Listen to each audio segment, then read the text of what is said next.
In-state testing has determined that 2 Fairfield students are probable for having swine flu, and as many as 7 more have flu-like symptoms and have tested positive in a rapid culture. Fairfield University had a press conference a short time ago. Good afternoon, and thank you all for coming. 2 Fairfield University students who have fallen ill with flu-like symptoms have been treated by the University Health Center. After tests conducted by the State Department of Public Health, a probable diagnosis of swine flu influenza has been issued. Neither of the students has required hospitalization. Both have been treated and are currently feeling better. Presently, the university is putting into action the plan developed by the university's crisis response team to respond to this probable occurrence of swine flu on campus. We are working closely with state health officials to ensure that we are following the guidelines established for such circumstances by the Center for Disease Control. The University Health Center is open on a 24-hour basis and is prepared to assist any student who may be in need of treatment or additional resources. State health officials have recommended that the university remain open and continue all of its normal operations. I thought what might be helpful at this point is for me to kind of walk through the 2 students that have been noted in Governor Rell's memo today, so you kind of have an idea of their clinical presentation and how they have subsequently done. So the first student presented Monday morning, which would have been the 27th, so this past Monday, and really presented with very classic flu-like symptoms: cough, sore throat, feelings of malaise, a bit of a fever. So really a classic flu-like presentation on this past Monday morning. We have the ability in our health center to do what that we call rapid flu testing. It's a test that can be done in 10 minutes, and it tells us if a student either has flu or does not have flu.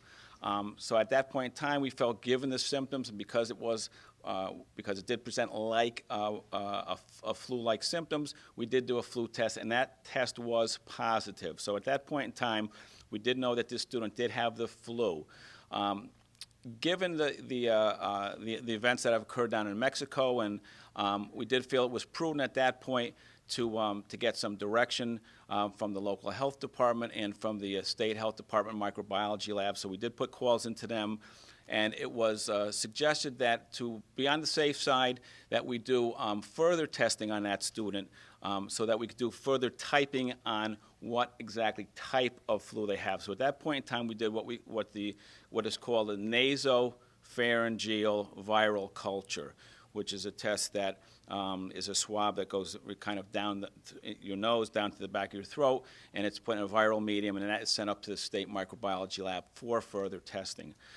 So those went up on Monday, and we were notified this morning by the state health department that the results of that test then has come back as what is referred to as unsubtypable. In other words, the state microbiology lab has a kind of a database of historical types of flu. This one came back as unsubtypable. So because of that result, then that precipitates that swab then being sent down to the CDC for further testing to see if indeed this may be swine flu or maybe it may not. So at this point, it really is unconfirmed whether this is a swine flu, but the state lab had, because it was the type was not recognizable, it was sent down to the CDC, and we expect to get those results, I would think, sometime tomorrow, though I'm not exactly positive about that. I asked University Vice President Mark Reed at the press conference whether or not the names of the infected would be released. The university has put out several communications in the last few days. We put out a communication either Monday or Tuesday, as a lot of institutions did, basically proactively letting people know what they were reading and seeing on television, et cetera, and steps that every person should take to protect themselves as reasonably as they can. Since we've learned of this information today, we put out another communication to the entire campus community, all the students, all the faculty, all the staff, parents as well. It's posted on the university website. Updates will go there as well on a regular basis as appropriate and as necessary. So to that extent, yes, we have informed the entire campus community. Related to the question before in terms of where people live or where people have been, it'd be very difficult to put together. I mean, think about all the places we have been ourselves in the last few days. So no, we don't. It is not recommended that, for example, that you contact anyone who may have a particular class with this individual or what have you, because that is not deemed to be frankly, a particular what is defined as close contact by the medical folks. Well, the State Department of Public Health has issued guidelines for higher education, which we have received. They were issued today, and they include a number of suggestions and recommendations for higher education institutions to consider. But certainly the prerogative rests with the individual institution how to manage itself and to operate.